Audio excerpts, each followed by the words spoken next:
orang kali lupa baca tuh teh sayur geger-gerian.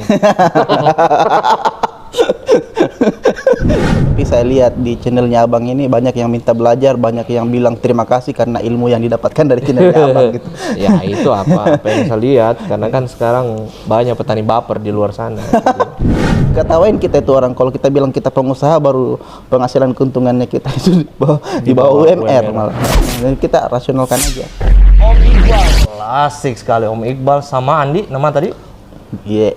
Iqbal samaan. Samaan bukan samaan.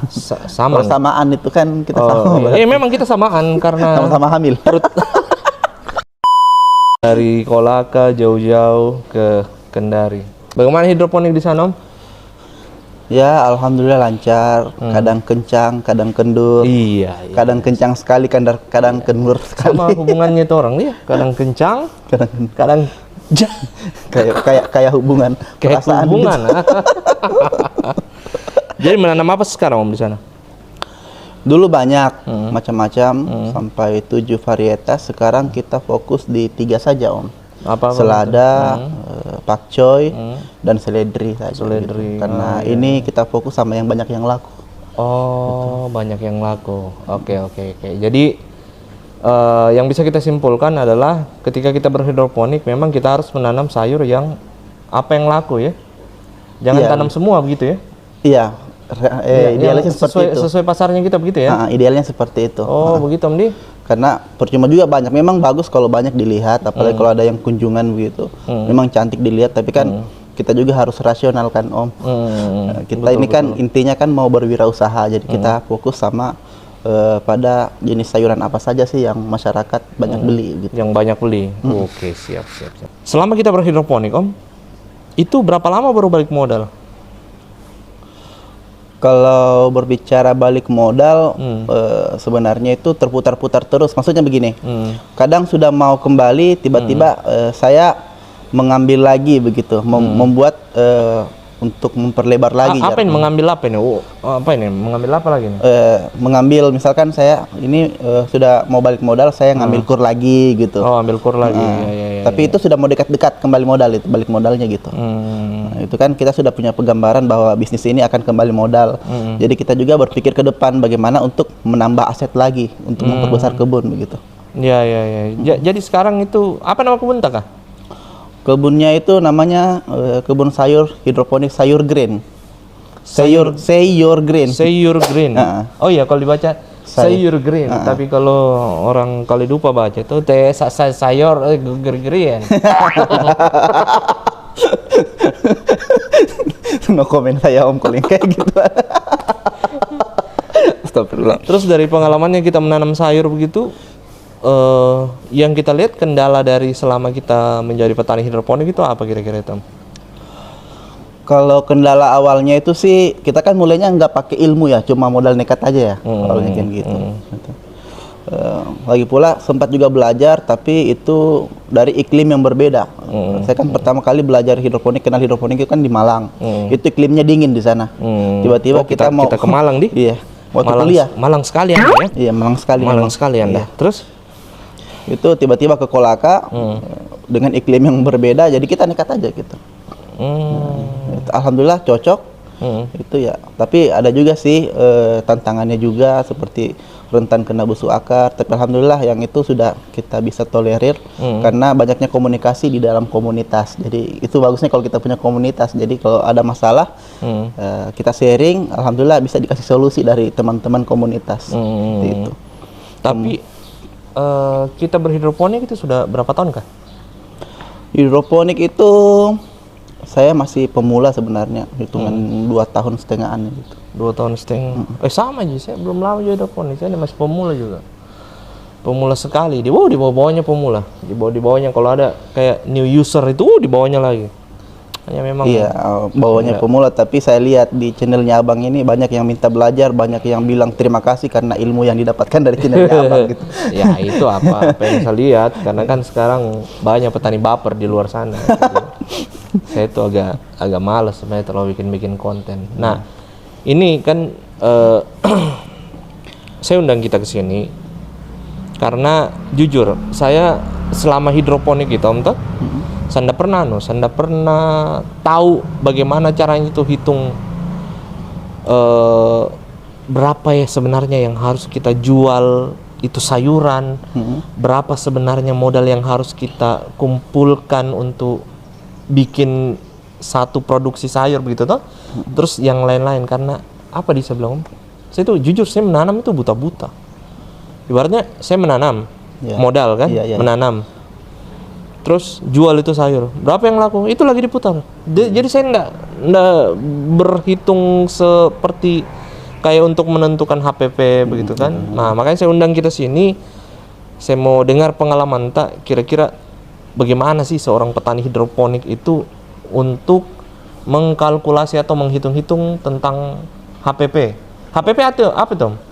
HPP itu kalau yang saya ketahui harga pocong-pocong. harga pemutusan perasaan. Iya. Iya. Bila goyang ini instalasi. Apa kepanjangan itu? Harga pokok itu harga pokok penjualan. Oh, harga pokok penjualan. Iya. Nah, itu bagaimana itu seorang Iqbal Saman itu untuk menentukan HPP itu seperti apa? Sebelumnya jangan panggil saya Iqbal Saman. Gitu. Siapa le? Kalau teman-teman di Kolaka yang sering belanja hidroponik pada kami, sayur hidroponik pada kami itu panggilnya itu Iqbal Sayang. Iqbal Sayang. Nah, buset kotornya Pak.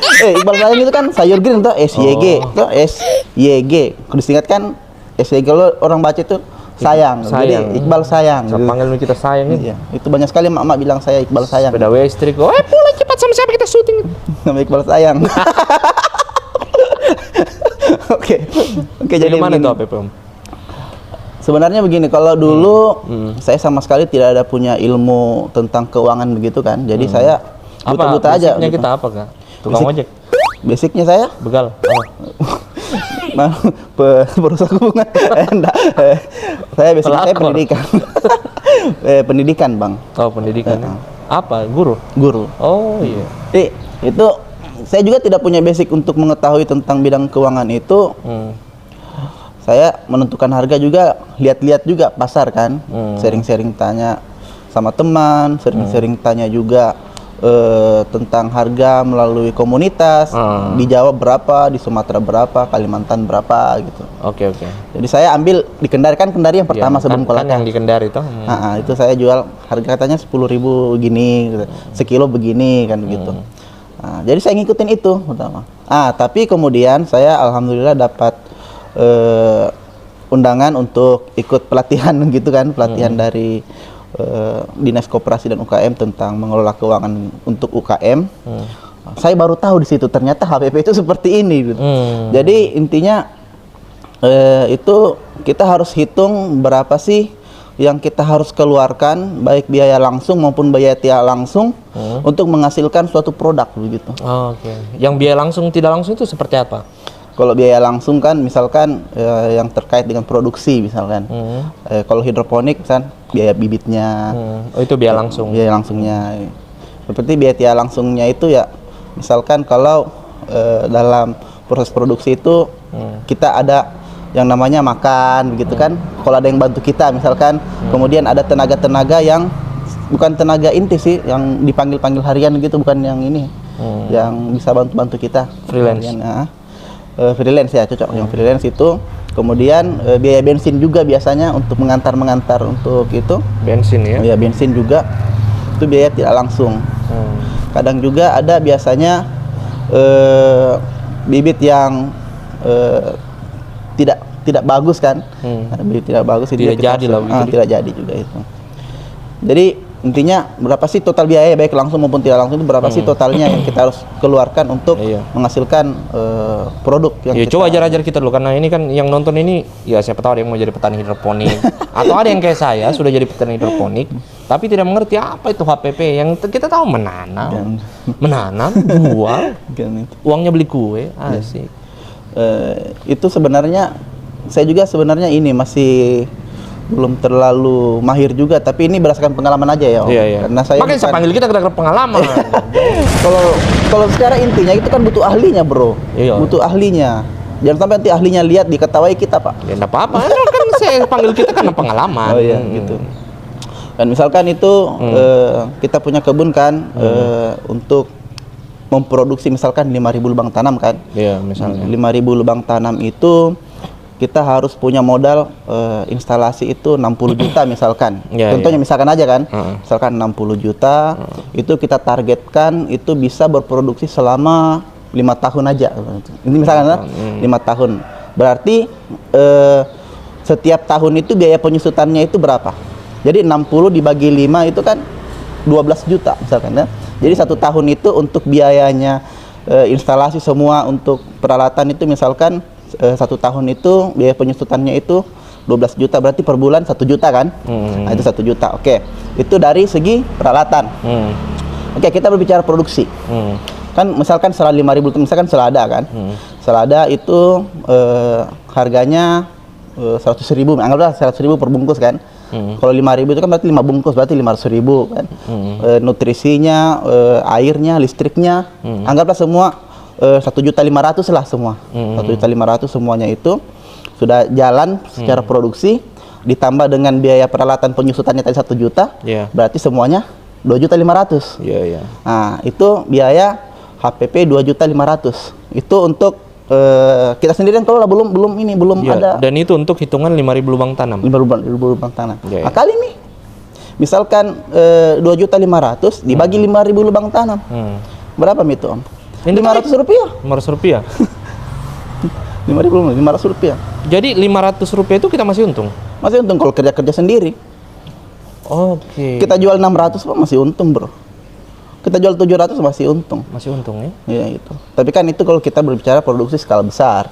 Tapi bagaimana sih untuk teman-teman yang misalkan yang skala hobi dia cuma 200 tanam atau 1.000 lah, 1.000 lah. Ya. Kan itu. Di situ kita perlu menghitung secara rinci karena kenapa? Jangan sampai kita bilang untung tapi secara rasional itu tidak memungkinkan, Om. Maksudnya keuntungannya dari semua keuntungan kita cuma 50.000 atau 100.000. Iya. Nah ini kan kita butuh hidup kan, Bro. Kita butuh hidup. Makanya ya bukan cuma hidup, kita ini yang sudah menikah butuh hidup, butuh susu, butuh beras. Oh iya, betul lah. Intinya kita harus rasional lah karena tidak mungkin keuntungan 100.000 kita pakai hidup. Makanya kita sering dipatok sama orang-orang yang sering memberi kami pencerahan terkait UKM itu. Intinya itu UKM itu handal kalau penghasilannya itu setara UKM lah. Setara apa? Setara UMR, UKM setara UMR. Misalkan kalau kita dari semua produksi kita bisa dapat keuntungan itu misalkan UMR 1,8 ya, untuk bisa hidup ya. Itulah standarnya di situ. Jangan di bawah 1,8 itu kan tidak cukup standar. Dikatawain kita itu orang kalau kita bilang kita pengusaha baru penghasilan keuntungannya kita itu di bawah UMR malah ya. Dan kita rasionalkan aja. Keuntungan 500.000 pun masih untung. Kita hidup kalau pakai perhitungan HPP, tapi kan kita butuh hal yang rasionalnya gitu kan, Om. Karena kenapa? Ini kan kita butuh hidup. Ngapain coba kita berhidroponik misalkan berwirausaha kalau tidak rasional gitu penghasilannya ya kan. Jadi untuk petani hidroponik misalnya yang baru memulai hidroponik itu untuk dia merasakan keuntungan yang kita bilang itu minimal berapa lubang untuk dia merasakan betul-betul keuntungan yang ini untuk di Kendari ya. Yang di atas UMR seperti itu minimal 5.000 berarti. Kalau saya tidak tahu di Kendari ya, dan itu kan bocoran rahasianya orang gitu sebenarnya kalau bilang keuangan. Kalau saya pribadi pengalaman saya kan bertahap, Om, dari 100. Oh, pernah 100. Kalau hobi ya. 100, naik 300, naik 500, lalu lompat ke 5.000, lompat lagi sampai 8.000. Oh, sekarang sudah berapa? 8.000. 8.000, Masya Allah. Dari 5.000 ke 8.000 itu bukan biaya saya, Om. Alhamdulillah dapat bantuan kemarin dari Kementerian Koperasi dan UKM. Masya Allah. Iya. Jadi sekarang sudah 8.000 lubang tanam. Nah itu dari 8.000 lubang tanam itu HPP-nya beda lagi berarti? HPP-nya ya beda. Beda lagi? Karena bertambah lagi jumlah produksi kan. Jadi kembali tadi kalau mau ideal yang saya rasakan itu idealnya itu minimal 1.000 lah, Om. Kalau kolaka, kalau kolaka itu minimal 1.000 lubang tanam itu sudah bisa dapat produksi, nilai produksi, kemudian bisa untuk menghasilkan UMR juga itu sudah bisa. Sudah bisa. Sudah ibu rumah tangga. Tapi syaratnya pertama kerja sendiri, kan? Oke. Kerja sendiri, nggak pakai karyawan, pakai karyawan employee gitu ya. nah. Jangan Kerja sendiri. pakai karyawan. Kedua, dia harus continue. Istilahnya dia harus laku terus, nggak mungkin nggak laku. Tapi kan itu kan kita harus rasional, kita menjual itu kan nggak mungkin laku semua kan. Pasti ada yang Apalagi tidak laku. yang pemula kan dia harus cari pasar dulu berarti ya. Iya. Jadi menurutnya kita itu yang bagusnya didahulukan apa? Cari pasar dulu atau menanam dulu? Menurut tak? Kalau saya sih bagusnya menanam dulu dari segi kualitas dulu lah. Kualitas, menjaga kualitas dulu. Cocok nggak ini produknya sudah bagus, sambil melihat-lihat produknya saingan kita ya. Kan pasti ada saingan kompetitor. Iya. Nah, kompetitor. Kalau minimal sudah setara lah, minimal setara. Ngapain coba kita buat baru tapi kualitasnya kita di bawah kompetitor? Itu kan aneh kan? Pasti kompetitor kan tidak sama sekali tidak tersaing gitu, tidak punya lawan dia. Kalau kualitasnya sama, ya kan? Nah, itu kan kita berbicara ini rezeki kalau kualitasnya sama. Jadi kalau pengalaman kami itu ketika memulai hidroponik itu, yang kami siapkan itu pertama itu kita cari dulu lahan yang ideal. Oh, jadi lahan dulu yang dipilih. lahan. Oke. Lahan yang ideal, tidak mungkin kan kita pilih lahan yang kering sekali, yang panas sekali kan. Pasti kita cari lahan yang ideal. Bagaimana? Lahan yang ideal itu maksudnya untuk kira-kira potensi pertumbuhan sayurnya bagus. Iya. Itu seperti apa poin-poinnya itu? Minimal dia itu terkena sinar matahari mulai dari pagi sampai sore. Itu jangan sampai nanti lahannya memang luas tapi diapit gedung, nanti jam 10 sampai jam 2 aja kena matahari, itu kan tidak bagus sama pertumbuhan sayur. Jadi kita cari lahan dulu yang ideal, yang bisa kena sinar matahari full dari pagi sampai sore. Itu lebih bagusnya gitu. Kemudian kita sudah mulai merincikan biaya-biaya apa yang kita harus keluarkan untuk membuat hidroponik. Gitu. Setelah itu untuk mencari pasaran, pengalaman di kebun kami itu untuk mencari pasaran sebagai bisnis yang baru yang belum dikenal kan. Itu kita mengundang anak-anak sekolah, bro. Jadi saya buka-buka saja ya. Jadi kita mengundang anak-anak sekolah untuk berwisata edukasi ya. Berwisata edukasi. Kita kasih bayar? Untuk masuknya gratis. Tapi kalau pulang itu wajib mengeluarkan biaya sebesar 10.000. Tapi sayurnya diambil sebesar untuk membeli sayurnya itu. Nah, jadi kita ajak mereka datang untuk edukasi, biayanya 10.000 per orang. Bukan biaya kedatangan, tapi biaya untuk beli sayur. Dengan edukasinya gratis kan. Edukasinya gratis. Artinya sudah include lah. Include lah. Nah, biasanya begitu. Kami 10.000, kemudian pulangnya membawa sayur, oleh-oleh untuk orang tuanya mereka. Sebanyak 10.000 itu. Misalkan 10.000 selada 10.003, 10.003 yang mereka bawa pulang. Ketika mereka pulang, itu dianggap sebagai oleh-oleh, saya tempelin stikernya itu.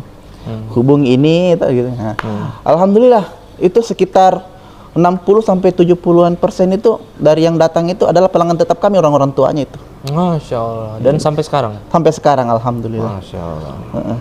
Jadi itu salah satu cara kami menjual. Salah satu strateginya Om ya, buat cara menarik pelanggan. Jadi anak-anaknya kita panggil melalui cari sekolahnya, market hidroponik ya. Sekolahnya datang di kebun, beredukasi, baru pulang cerita sama orang tuanya, plus oleh-oleh ini sayurnya harga sekian gitu. Sekitar 60-70%. Sampai sekarang jadi. Sampai sekarang. Sampai sekarang. Dan sekarang itu ketika kita melayani customer cukup atau tidak cukup? Tidak cukup, bro. Tidak cukup. Tidak cukup. Terus kalau tidak cukup ambil di sesama petani sana atau lari ke Kendari sini? Biasanya kami ambil sesama petani di sana. Kalau tidak cukup juga di teman-teman di sana, ya kita ngambil ke tempat-tempat lain, Kolaka Utara, Kolaka Timur, bahkan di Kendari pun kita minta tolong itu untuk dikirimkan stoknya ke Kolaka untuk memenuhi permintaan kami. Seperti itu. Tapi selama ini bagaimana perkembangan hidroponik di Kolakomik, Bang? Kalau perkembangan sayang. Jangan gombal saya tahu kau tidak sayang saya. Bagaimana Om perkembangan hidroponik di Kolaka? Perkembangan hidroponik di Kolaka itu kalau di kebun kami trennya naik. Trennya naik. Karena kenapa? Setiap pelanggan itu biasanya muncul pelanggan baru. kayak MLM begitu Om. Iya, iya, iya. Iya kan? Saya menjual sama Om Ince. Karena bagus, direkomendasikan sama Om Ince ke teman-temannya Om Ince. Nah, akhirnya teman-temannya Om Ince ikut. Nah, jadi seperti itu. Jadi kalau di Berarti trennya sudah dapat kapal pesiar sekarang. Pesawat terbang asik. bukan sepeda motor. Seperti itu. Alhamdulillah karena trennya naik, bagus semua. Hasil dari hidroponiknya itu yang saya rasakan itu keberhasilannya ya kan. Keberhasilannya itu yang pertama saya bisa menikah sendiri. Alhamdulillah. Oh. Nah, saya bisa menikah sendiri. Jadi menikah dari uang hidroponik. Menikah dari uang hidroponik. Bukan itu. Bukan dari begal ya? Bukan dari begal. Iya, siap. Bukan dari banting harga juga. Nah, kalau untuk misalnya petani-petani yang suka banting harga, itu mereka kira-kira menurutnya Iqbal sendiri, mereka hitung HPP itu seperti apa? Karena kalau banting harga itu kan, waduh, agak di luar nalar itu guys. Jadi maksudnya mereka menghitung buta-buta nih berarti. Iya. Itu kalau saya kategorikan sih, kalau banting harga itu semacam panik. Ada semacam kepanikan gitu, takut kan kalau saya. Takut tidak laku kan. Saya pernah melakukan itu panik penjualan secara panik, tapi saya tidak bilang itu banting harga bro. Karena memang karena kualitasnya memang tidak bagus. Gitu. Oke. Kualitasnya tidak bagus, jadi saya samakan harga dengan sayuran konvensional. Misalkan pacoy kan, karena dia kurang bagus, jadi saya samakan harganya dengan sawi yang biasa di pasar. Saya tanya dulu harga sawi di pasar berapa. Nah, kemudian saya dropkan gitu. Saya kerjasama dengan penjual di sana. Kalau misalkan mereka jual 3.000 satu ikat, ambil misalnya sama saya 2.500. Nanti dijual berapa misalnya begitu. Jadi saya samakan karena memang kualitasnya turun. Tapi saya tidak bilang ini sayur hidroponik, enggak. Kalau saya bilang ini sayur hidroponik ya dikira nanti banting harga saya. Tapi saya bilang sawi biasa. Saya bilang kan sawi biasa. Kalau saya ke pasar saya bilang sawi biasa. Saya bilang sawi biasa. Karena kan di pasar itu pokoknya enggak peduli itu mau pakcoy, mau samhong. Iya, ketika ada lihat sayur mau bilang hidroponik, mau bilangnya sawi. Iya. Hidroponik tidak hidroponiknya udah tidak tahu juga. Iya. Di pasar juga kadang tidak tahu. Jadi itu kalau memang kualitasnya turun ya saya bawa ke itu. Itu strategi untuk tidak dibilang banting harga kalau saya. Tapi itu semacam penjualan secara panik juga kalau saya kategorikan itu. Ya, tapi kan maksudnya berarti Bro Iqbal memang mengedepankan kualitas, mengedepankan kualitas untuk pemasaran sayur-sayur hidroponiknya. Karena yang kualitasnya jelek tetap tidak mau dijual seperti harga biasa karena kita tahu kualitasnya jelek. Iya, nggak tahu kualitasnya jelek. Nah, itu kan bukan cuma hidroponik, yang bidang lain juga pasti banyak yang suka melakukan, banyak yang tidak melakukan itu. Yang ketika mereka hanya tahu jual, tapi mereka tidak memperhatikan kualitas. Iya, betul. Banyak yang begitu. Artinya bukan cuma hidroponik. Bukan cuma hidroponik. Bidang lain juga. Iya, tapi jangan kita sebut di sini. Jangan tuh. Jangan. Tetap ada kode etik. Iya. Ibaratnya seperti itu. Tapi ini tahun baru ini itu biasanya kalau yang turun kualitas itu kita jual murah tuh. Meskipun yang kurang berkualitas itu laku juga seperti harga biasa karena memang dicari kan. Tahun baru. Tahun baru ini baru. Iyalah. Tergantung momennya Om. Iyalah. Kalau memang permintaan tinggi ya kita kasih. Tapi saya jujur sama mereka. Kualitasnya saya begini gitu. Bagaimana mau ndak? Daripada saya tidak kasih Ki cari. Biar dikendarin dada ke Makassar Piki. Terpaksa diambil karena momennya mau tahun baru. Momennya mau tahun baru. Ya itu tunggu lagi itu tahun baru Cina lagi kan akan seperti itu lagi. Cuman ya ini juga yang saya sering lihat orang-orang yang komen di YouTube kan. Ada yang mau belajar apa segala macam. Tapi makanya saya panggil kita karena begini. Karena saya enggak tahu gini. Takutnya orang yang mulai hidroponik itu dia jalannya buta-buta gitu ya. Maksudnya dia enggak kayak hitung ini dulu HPP itu. Terus ya termasuk nih hitung modal apa segala macam. Takutnya mereka hanya jalan kayak saya begini. Jalan buta-buta akhirnya kita nggak tahu sampai sekarang itu keuntungan berapa. Saya hanya tahu pas penjualan untungnya segini. Seperti itu. Ya sih kalau menjual Om saya rasakan sendiri ternyata kemampuan budidaya hidroponik saja tidak cukup. Kita harus tahu manajemen memang. Ya, Dan memang saya masih lemah juga di situ sebenarnya, masih lemah dan senantiasa terus belajar. Kalau ada pelatihan-pelatihan, saya ikut, gitu kan. Saya ikut kalau ada pelatihan-pelatihan terkait manajemen ya, terkait manajemen. Itu saya ikut supaya kenapa saya tidak mengambil keputusan yang keliru terkait bisnis yang sedang kita bangun ini. Iya, karena banyak juga kemarin, kayak kemarin di video sebelumnya ini kan saya bahas sama Om Apsan. Om Apsan di situ bilang, belum tentu orang yang bagus penjualan hidroponiknya itu dia bisa berhidroponik. Iya. Karena antara hidroponik dan penjualan kan beda. Beda. Kalau menjual kan ilmu marketing, bukan ilmu menanam, toh. Nah itu, kadang orang suka salah persepsikan. Artinya, delete nih kebun, bagus ini kebun, ya. laku, Iya, laku. banyak yang beli. Ikut mie juga. Padahal kan itu ilmu marketing, bukan menanam. Ya, tapi maksudnya enggak menutup kemungkinan juga. Mungkin dia lakunya gara-gara kualitas sayurnya bagus atau apa. Tapi kan untuk yang utama itu kan ya otomatis dari segi marketing dulu. Karena tidak mungkin kita menanam sayur tiba-tiba dikenal banyak orang. Produk kita dirasa tiba-tiba ditahu banyak orang. Karena itu butuh step by step. Terus kalau Om Iqbal sendiri kira-kira target kedepannya itu apa itu untuk hidroponik sendiri? Karena kan semakin banyak kan petani sekarang. Kalau target kedepannya ini untuk di Kolaka ya? Ya, di Kolaka. Kalau target di depannya itu saya punya 2 target sebenarnya. Target ideal. Dua di kanan kiri target ideal tuh. Ada target utama tapi ada juga target ideal gitu kan.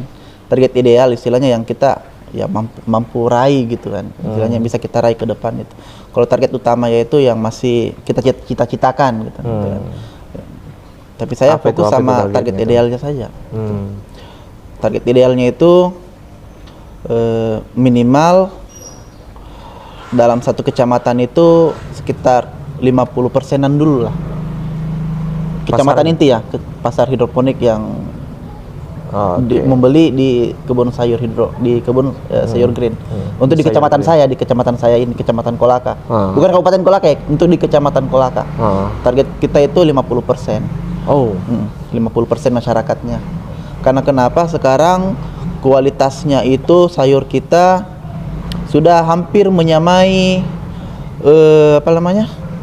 harga sayur konvensional. Maksudnya begini, satu ikat sayur konvensional itu kan isinya biasanya 3. Tapi kalau di hidroponik kita bisa up sama besarnya tapi dia 1.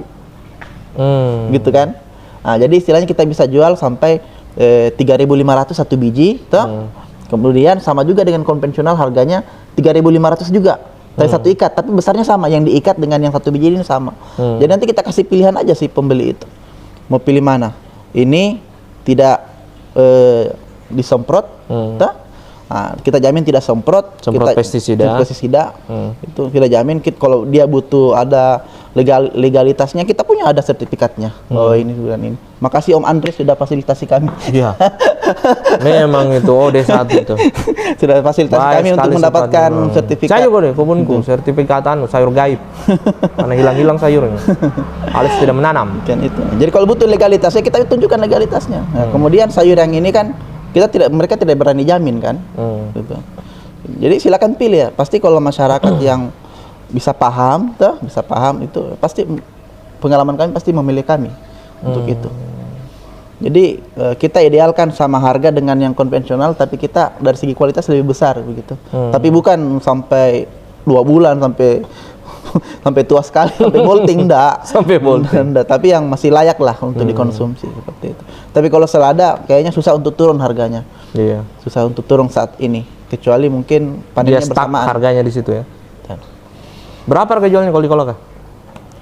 Saya biasanya jualnya itu 10.000 3 per pack. Per pack. Kalau kilo? saya tidak pernah jual per kilo karena pelanggan saya pelanggan kecil-kecil, kasihan. Pelanggan rumahan kan tidak mungkin mau beli 1 kilo satu rumah, beli 50.000. Kalau beli 50.000 sayur, pasti nggak beli lombok, nggak beli yang lainnya, paling beli sayur aja. Pulang ke rumah dimarahin sama suaminya, kenapa beli sayur saja banyak sekali. Kecuali yang vegetarian, kecuali tembak tambang misalkan, market-market besar kan, rumah makan apa segala macam. Saya marketku ya ibu-ibu rumah tangga yang 5.000 beli 10.000 gitu aja. Itu. Lumayan. Kita juga punya reseller sebenarnya. Oh, ada reseller juga? Ada reseller. Ada reseller. Jadi kalau dari semua penjualan itu untuk sebulan gitu kan, itu kita bisa dapat berapa biasanya? Rahasia Ya? Rahasia. Tapi di atas UMR? Di atas UMR. Bisa Berarti mencicil. target pertamanya sudah terlewati. Kan katanya target pertamanya UMR dulu. minimal setara UMR. Sekarang melebihi UMR. Alhamdulillah. Mantap sekali. Oke lah. Berjuanglah petani Indonesia. Terutama petani-petani di perkotaan. Iya. Dan berjiwa muda. Oh, semangat lagi saya untuk bertani. Tapi bohong. Malam saya bertani, saya enggak menanam dulu. Sibuk. Om Iqbal, terima kasih sudah datang di channelku. Siap. Nanti saya akan undang lagi. Saya akan culik lagi di Kolaka. PT-PT atau saya ikat kita di papan baru kasih anu di sungai supaya tinggal kita tunggu di Wanggu. Asik. Thank you, Om. Siap. Sukses terus channelnya Om Ince dan timnya. Sukses terus. Terima kasih sudah diundang. Jangan lupa nanti kita juga akan ada channel YouTube juga namanya Hidroponikisme. Oh iya, jangan lupa subscribe channelnya Om Iqbal. Nggak apa-apa. Hidroponikisme. Harus di subscribe itu guys. Banyak ilmu-ilmu penting di sana. Ala Om Iqbal. Thanks. Terima kasih. Thank you.